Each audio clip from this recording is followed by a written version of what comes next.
This is Gail Morgan welcoming you to the Libertarian Counterpoint. Now, your host, James Just.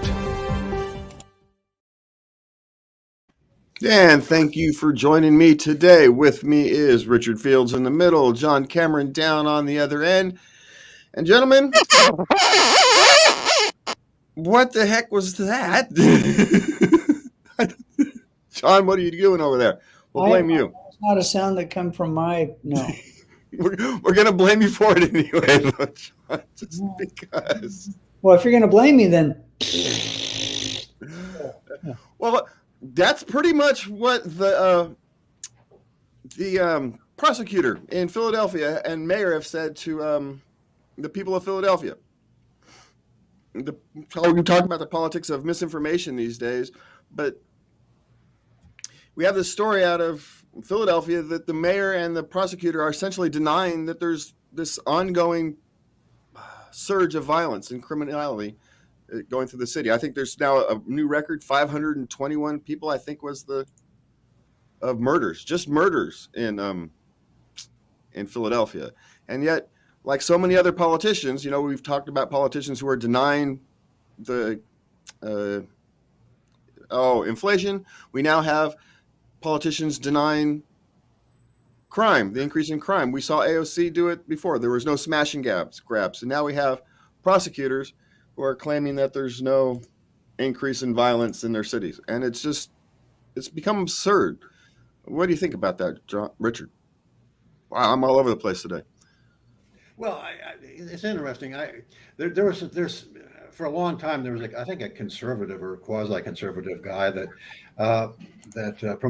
promulgated the broken window theory, and the broken window theory was that you prosecute minor crimes, broken windows, in the example, or just public nuisance kind of crimes. The theory was that if you lock up the people that are doing minor crimes, you're also locking up the people who would also be doing major crimes or would progress to major crimes. That's pretty much been debunked, I think. And we have now a situation where we have so many laws on the books, both minor crime laws and obviously serious crime laws, that the cops are way too busy going after and prosecuting the minor crimes in many cases, and don't have the manpower or the time to actually go after real crime. So it's kind of a multi-headed hydra. We do have a lot of real crime going on, and the causes are various, including the social dislocations and cultural upside downness caused by the lockdowns in no small part. But we just got a really, really strange situation going on right now, where real serious crimes, whether it's murder or whether it's even shoplifting, is not prosecuted if it's under $900 or something like that in San Francisco and probably other jurisdictions. So it's just a very strange attitude that we have toward law and order right now. But we still have plenty of people to go after. People who are waiting across the Rio Grande, or who are doing very minor crimes like indulging in their favorite recreational drugs. Yeah, I think we for the viewers' edification, we send around articles so that we can actually read about the stuff before we talk about it. And the article, I don't remember the source of it, was the former mayor was talking about it, and he listed that he said, I'm a black man from a black neighborhood, and we like the police as long as they treat us with respect. And he said the two things we want from policing is that we're treated with respect, and that we're not preyed upon because of the color of our skin. I'm paraphrasing him. And that was the first thing he listed. He listed two things. And the second thing is we want to be safe. We want to be safe to go to the store. We want to be safe to go to the park. We want to be safe in our neighborhood. So, the idea, all this defund the police thing, and, the idea that black people especially hate police is a complete regressive fallacy, what other people call progressives. And I'm not going to call them liberals because, they're not. It's the people who are making these policies typically went away to school and stayed in the dorm and got a degree and lived in an upper middle class or upper class home, and they didn't see crime. They weren't affected by crime. They didn't have people dealing, heroin on the street corner. They didn't have people breaking into their house when they went out for a meal. They weren't worried about their kids playing hoops and being shot by drive-bys. So, their window on crime is, or their window on the police is these police persecuting people of color. But people of color are the people generally most affected by crime and the most the group of people who are most eager to have an effective police force, as long as they're policing against these crimes, as Richard said, regulations. One of the things they don't want, based upon I forget the guy's name. Who is the VP candidate for the Libertarian Party? Mike Cohen.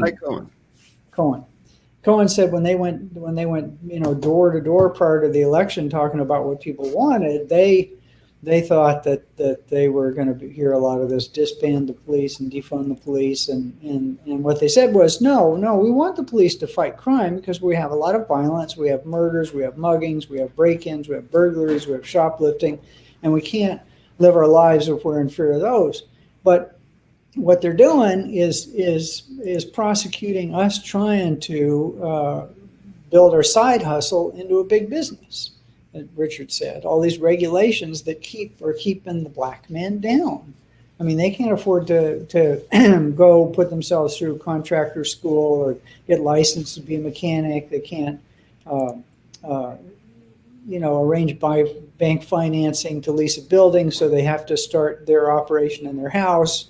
And the man is keeping them from lifting themselves up, but not prosecuting these crimes that have a direct impact on the community. So as Richard said, it's upside down. And until we get the regulators off people's backs and the police focusing, fewer police probably would be needed if they weren't prosecuting people violating regulations. I mean, in Sacramento, where I live, they had stings all the time because the contractor state license board here. They would set up fake homeowners and have people come in and bid on the job. And if they weren't licensed contractors, they'd handcuff them, take them off to jail. I mean, that's not what police are supposed to do. Police are supposed to follow up on the burglaries and prevent the rapes and prevent the burglaries and follow up on the murders and prevent the murders. And that's just not happening. The purpose of criminal law is to protect us from others, not to protect us from ourselves. Yeah. We can do a very good job of protecting ourselves from ourselves. The political, I'm sorry, John, but the political class is so interested in social engineering nowadays that they've forgotten that their job is, isn't to engineer the future. It's their job is to take care of the issues that need to be dealt with right now. Like, can we make the sewers work? Can we make can we just do the basics? Can we make sure the potholes get filled up? Can we make sure the police are out there dealing with rapes and murders and not dealing with, is your grass too long? That's the kind of thing that we should be dealt with. Yeah. And it's becoming harder and harder to know what we can and cannot discuss. And if you can't discuss something, how can we trust it? And Twitter has now, suspended the account of, I forget his name. I'm blanking on the doctor who was part of the team that created the mRNA technology that the vaccines are based upon. I think. Dr. Robert Malone. Yeah. Robert Malone. Thank you, Richard. One of the inventors of the vaccine. Yeah. Yeah, the vaccine technology. It wasn't the actual vaccine, but the technology that the vaccine was based upon. So the mRNA technology, right? Right. He knows how it works. But how are we supposed to trust something? I mean, if we can't discuss it, how are we supposed to build trust in science, build trust in institutions, and build trust in vaccines if we're not allowed to discuss the various, goods, bads, and indifferences? All we're supposed to allow to discuss is what the government says we're allowed to discuss. Well, what we're doing is we're reverting back to the 70s and 80s and before. We had a golden age of free flow of information when the internet was new and unregulated, essentially. uh, did people on the internet did their own thing. Nobody was censoring what was said on the internet, whether it was Twitter or Facebook or YouTube or any other form of Well, none of internet those things were communication. around, but anyway, yeah. And prior to the advent of the internet, and we had essentially three major TV networks: ABC, NBC, CBS, and their cable affiliates, and two or three newspapers: the New York Times, Washington Post, maybe the LA Times, that essentially had monopoly control over what was said in the public square, and that monopoly control was dictated through winks and nudges and strong arm tactics, antitrust, threats of antitrust enforcement, that sort of thing, by the federal and to a lesser extent state governments. So prior to the internet being a thing, we had a soft censorship by the government. The government really didn't like the free flow of information that resulted from the internet, and now we're seeing soft censorship by the government exercised through the threat of regulation, the threat of antitrust enforcement, et cetera, on the platforms that people have been or had been using to freely express their opinions, that namely Twitter, Facebook, et cetera.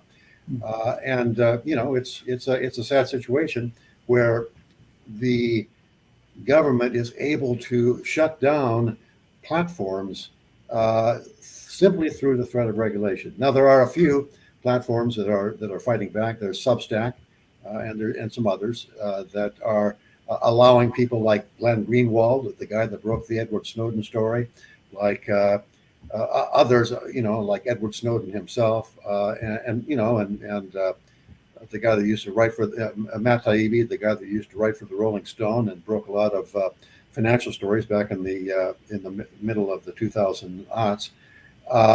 Those people have now, since they were groundbreakers at the time, and they're still breaking ground, but now they're breaking ground in reporting on things that the government doesn't want anybody to hear about, and so they're being relegated off mainstream news sites, certainly off the mainstream media, and now off the major platforms on the internet, and pushed to places like Substack, which is a really good source of information. And I agree with Richard again twice in the same show about the history of this thing. But what's this in a way is a good thing, because once people realize that they're getting censored information through the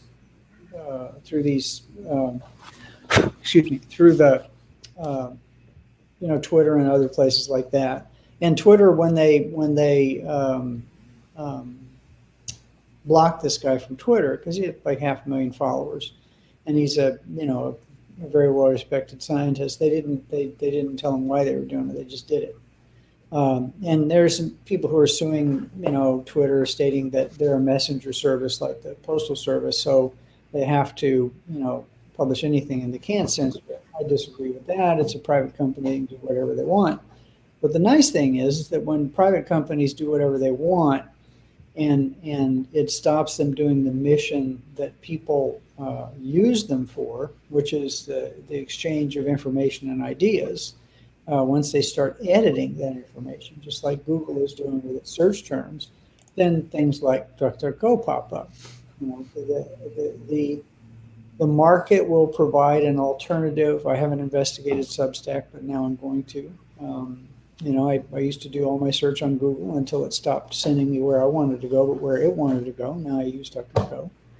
And the market will out. The market will, people want to be able to, people at their core want their beliefs reinforced, but they also want to find out information. And if these sources aren't letting them find out that information, and they find another source that will, they're going to go to that source. So it's in kind of in a squirrely way, it's a good thing. Because some of these major players like Facebook, kids aren't using Facebook anymore. You can't delete your account, or they would be deleting your accounts. they're going other places. Unfortunately, some of them are owned by Facebook, but these things, competitors will come in and we'll have the ability to hear the truth and speak the truth. It'll happen. Yeah. Well, the issue is, I guess, is it really they doing these things of their own free will? If Twitter is really doing this of their own free will, then it's kind of fine. But if they're going in these measures in response to the threat of regulation, or because the administration called up and says we want this taken down, as they've said they've done, then that's a whole different story. And so there's a balance there that I think we have to be careful not. Yeah, to no, just, I don't think there's any question that Twitter in particular, particularly Twitter in the before Jack Dorsey resigned, was very good on allowing people to do what they wanted to do for the most part. Facebook, not so much. Facebook has been a tool for the left since its inception, since it started to matter. But now that Dorsey's gone from Twitter, Twitter is following the same playbook as are the rest of the social media, which is if the government says jump, they say how high. And then a lot of the providers, the other providers of intellectual property and actually useful technology, Apple for one. I love Apple devices, but I'm quite upset about what they're doing in China. Basically they're kowtowing to the Chinese government in order to sell their goods in China. And I know they need to provide a profit to their shareholders, but man, at what cost, right? And speaking of what cost, the human costs of the Afghanistan war are kind of well known. We even kind of sort of know how much it cost from a dollar sense, but what we don't know is how much it cost on like an inflationary terms, and how much does that whole 20-year endeavor, how much did it actually cost us in terms of all the other terms, the soft costs, as we should have called it. I know one of you guys wanted to make sure we caught this. So. I think that the soft cost is the contribution that funding the war on terror, Afghanistan in particular, has contributed to the money creation that causes inflation. And inflation is simply another backdoor tax. It raises money by making you pay more for your post toasties. But it's you're not paying it directly to the government, but you're paying it indirectly to the government through more government borrowing, funding money created by the Fed, and like all wars, Vietnam War, even good wars, supposedly good wars like World War II.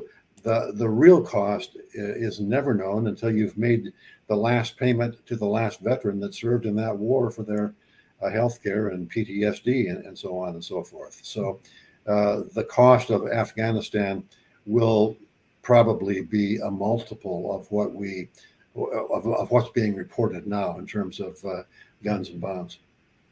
Yeah, and then I guess the dollar, we should throw around some dollar terms here. I think the quote unquote hard cost is estimated at, hard financial cost, $2 trillion. But if you factor in the fact that the powers that we let be are printing the money to pay for it, they're not in World War II. They sold bonds and borrowed money and paid it back. Heaven forbid. And it took years and years and years to do it, but they did it. Here, we're just printing it.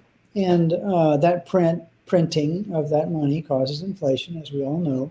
And once again, the people who are most hurt by inflation are underrepresented groups, people of color, new immigrants, people on the bottom end of the financial and social spectrum, because they don't have financial assets that are appreciating.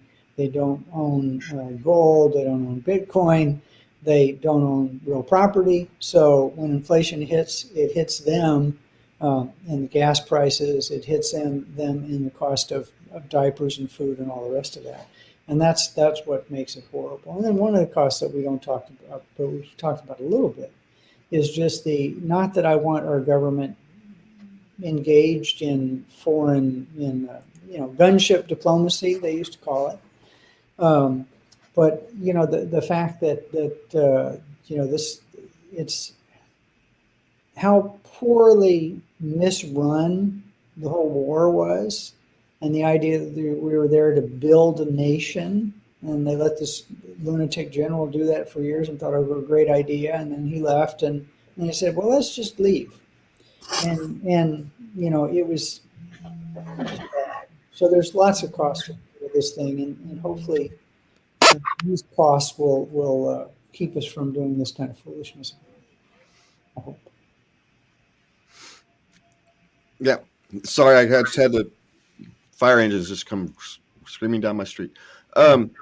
So, yeah, we don't really know the cost. We've printed all this money. We paid for it with debt instead of paying for it with, the normal ways. And we just aren't going to know how much this cost us until, I'm dead, probably.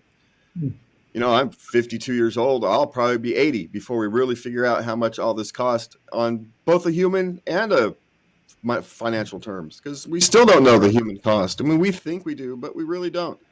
We've destroyed a culture, and I don't think there's a dollar figure that can be put on that. And Richard mentioned something, and then I'll stop in like 30 seconds if I can do this in 30 seconds. A lot of the troops there were straight infantry troops, and their combat loads were upwards of 150 pounds.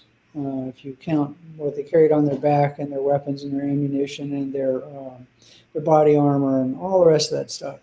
And I read somewhere, I don't have it in front of me, so don't get mad at me, powers that be that be, if I'm misquoting this number, but over half of those people have back injuries. And not from getting shot, not from doing anything other than carrying way more weight up way steeper hills and down, which is even worse than the human body is designed to do, even if you're young and tough at altitude. And so that, when you talk about some long-term financial costs for America, taking care of, 50,000 young men now with bad backs until they're in the ground, much less the cost to them. They're not going to be able to hold down certain jobs and all the rest of that stuff. So the costs are abysmal, and let's just not do this anymore. Let's make sure we don't let our politicians do this anymore.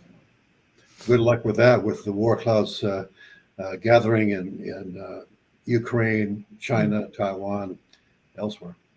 Well, I think there'd be a quick way to fix it, and that is change the draft laws to where only women can serve in combat arms, and they would make sure that they're not sent. Only children of congressmen, I think, would be the better one. Or, I think they'd send their own kids to war if their checks were going to be big enough. But speaking of big checks, California has entered into a zoning reform. Now, I'm personally kind of skeptical on California and these politicians' zoning reform, because the reforming, these are quite literally the same people who instituted these zoning problems are now fixing these zoning problems when they're state legislators. And so I've got to guess that the real goal of this zoning reform here in California is not actually to create more housing as we, as libertarians, would like to see it. What they want to do is they want to take a house that's worth $500,000, divide that property into 2 or 3, and not have 2 houses that are $250,000. They want 2 $500,000 houses because it pays for the tax guy. I just, I'm all for getting rid of flood regulations, but I am skeptical that this isn't just but a money grab. Now, James, when you tell the dog to fetch and he fetches, don't hit the dog. I'm just skeptical that they're doing this for the right reason. That's all. That's all I'm saying. These clowns made bad laws. Don't assume the bad motive that the other motive might be that they figured out, very late in the game that they made some bad laws, made some bad policy decisions, and have heard from their constituents in a loud enough volume that they're actually going to fix the problems that they've caused. That's the optimistic view. I realize it's the Pollyanny. Richard, where did you hide Richard? Where's the car? I think whenever Newsom and the Democratic legislators do a good thing, we might secretly believe that their motives are not good, but hey, they did a good thing, at least incrementally. Let's congratulate them, give them some attaboys, and say do more of it. Yeah, I'd love to be look on the bright side on this one, Richard. But I'm sure after they push all these things through, they'll sneak in a little bill that says that you have to pay what is it, comparable wage, which means that all of these things have to be built with paying union labor, or only with stuff. So, and then the NIMBY stuff, not in my backyard. There's going to be so much resistance in the neighborhoods and the local town councils anyway. A lot of it will be sabotaged. But I think despite all that, some will trickle through. We'll get some more housing in California. I doubt very seriously if the 330,000 people who left California last year will look and see, oh, housing prices are now no longer triple anywhere else. They're only double. I'm going to move back. But, who knows? Maybe. Yeah, maybe I'm a little skeptical. but I follow the money. I'm following the money here, and I'm going, the only person that's going to, at least initially, is going to benefit from this is the tax collector. Now, maybe over time, maybe over the course of time, if we ever get politicians who will accept the fact that housing prices have to stabilize, you don't even necessarily have to decrease them. You can just stop them from growing at this insane rate that we've had here for the last, 20 years that our no growth policies have foisted upon us. We've had this no growth policy plus this love affair with ever increasing property values, and we're surprised that housing is unaffordable. You've got to wonder sometimes, do these people actually exist in the real world? We don't have to wonder that. They don't exist in the real world. They exist in the world of politics, and none of them, most of them, very, very few of them, some of the right-wing politicians have actually been engaged in business, as in real business, not monkey business of, being a lobbyist or an attorney or something like that, but actually run a farm or a factory or hired people or created jobs. And those people have a little bit of understanding of reality. But the rest of them, no, not at all. They fully believe that, they can pass a law, and through passing a law, something will happen. And it will be close to their stated reasoning. And there will be no trade-offs, no so-called unintended consequences. Many cases are intended from the get-go. Well, all unintended consequences are we are now out of time. Well, thank you, gentlemen, for being here. Thank you all for watching us. And please remember to love everybody. Sounds like a plan. Thank you. Reminded of that.